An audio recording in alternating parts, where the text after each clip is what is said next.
जय जय श्री राधे। कार्तिक मास में दीपदान के साथ साथ पवित्र नदी में स्नान, श्रीमद् भागवत का श्रवण, तारों की छांव में स्नान, दान इत्यादि का बहुत विशेष महत्व है। कान्हा की नगरी में सबसे अधिक ब्रिज मंडल की परिक्रमा का होता है और ब्रिज मंडल की परिक्रमा जहां 84 कोस की परिक्रमा की जाती है। जो भक्त परिक्रमा नहीं कर सकते वह वृंदावन की पंचकोसी या मथुरा की पंचकोसी अथवा राधा रानी जी के गहर वन या फिर वृंदावन के राधा दामोदर मंदिर में रखी उस गिरजा शिला की परिक्रमा करते हैं जिसे भगवान श्याम सुंदर जी ने स्वयं दिया था।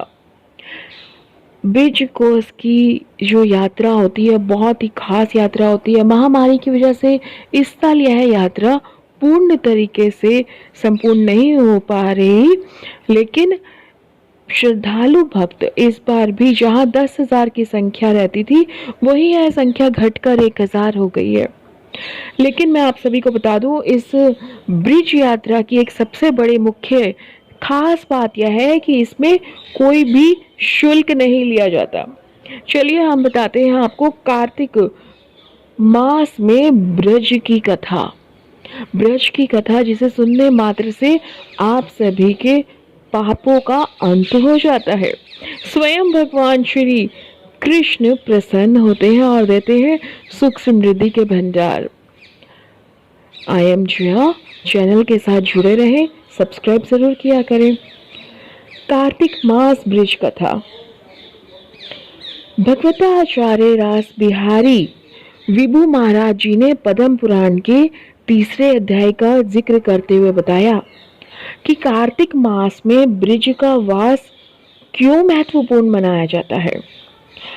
कार्तिक मास को श्री कृष्ण का मास कहा जाता है। श्री कृष्ण भगवान ने स्वयं कहा है कि सभी मासों में कार्तिक मास उनका सबसे अधिक प्रिय है। श्री कृष्ण भगवान की पत्नी सत्यभामा ने श्री कृष्ण भगवान से पूछा कि वह श्री कृष्ण भगवान की पत्नी क्यों बन पाई। तब श्री कृष्ण जी ने बहुत सुंदर जवाब दिया कि हे सत्यभामे, तुमने पूर्व जन्म में कार्तिक मास में बहुत अधिक धार्मिक कार्य किए थे, जिसके कारण ही तुम इस जन्म में पत्नी बन पाई हो। इसके बाद सत्यभामा जी ने श्री कृष्ण भगवान से पूछा कि कार्तिक का महीना ही आपको क्यों सबसे ज्यादा प्रिय है। तब श्री कृष्ण जी ने एक बहुत सुंदर वृतांत सत्यभामा जी को बताया, जो वृतांत नारद मुनि जी ने महाराजा वेन के पुत्र पृथु महाराज के बीच का वार्तालाप था। ध्यान से सुनिए। भगवताचार्य के अनुसार असुर शंकरासुर ने जब यह देखा कि देवताओं को वह पराजित कर चुका है, फिर भी देवता शक्तिशाली बने हुए हैं, वह राक्षस शंकरासुर यह सोचने लगा कि आखिर क्या कारण है कि सभी देवताओं को हरा दिया फिर भी शक्तिशाली बने हुए हैं। जब उसने कारण खोजा तो उसे पता लगा कि वेद मंत्रों के कारण उसकी शक्ति क्षीण नहीं हो पाई। इसके बाद वह ब्रह्मलोक से वेदों को चुरा लाया और उन्हें समुद्र में फेंक दिया। इसके बाद ब्रह्मा जी के नेतृत्व में विष्णु भगवान के पास गए। ओम नमो नारायण।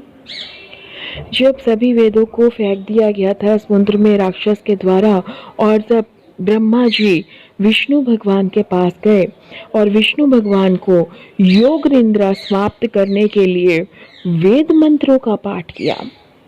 योग निद्रा से उठने के बाद भगवान श्री हरि विष्णु जी ने मत्स्य अवतार लेकर वेदों को समुद्र से निकाल लिया था और उन्होंने बताया कि भगवान श्री कृष्ण स्वयं कहते हैं कि कार्तिक के महीने में जो दीपदान परिक्रमा आदि करता है उनका लोक में आते ही मोक्ष की प्राप्ति होती है। अगर आप इस कार्तिक के महीने में दीपदान करते हैं, परिक्रमा करते हैं, तो कहीं पर किसी भी तीर्थ जाने की कोई भी आवश्यकता नहीं होती। ऐसा श्री कृष्ण भगवान ने कहा। श्री कृष्ण भगवान ने यह भी बताया कि चाहे मथुरा की परिक्रमा हो या वृंदावन की, गोकुल की हो या गोवर्धन की, बरसाना सभी का महत्व इसीलिए है क्योंकि इस भूमि पर श्री कृष्ण भगवान ने विभिन्न प्रकार की लीलाएं की थी। श्री कृष्ण भगवान के चरण रज का एक कर्ण भी अगर मस्तक छू जाए तो जीवन धन्य हो जाता है।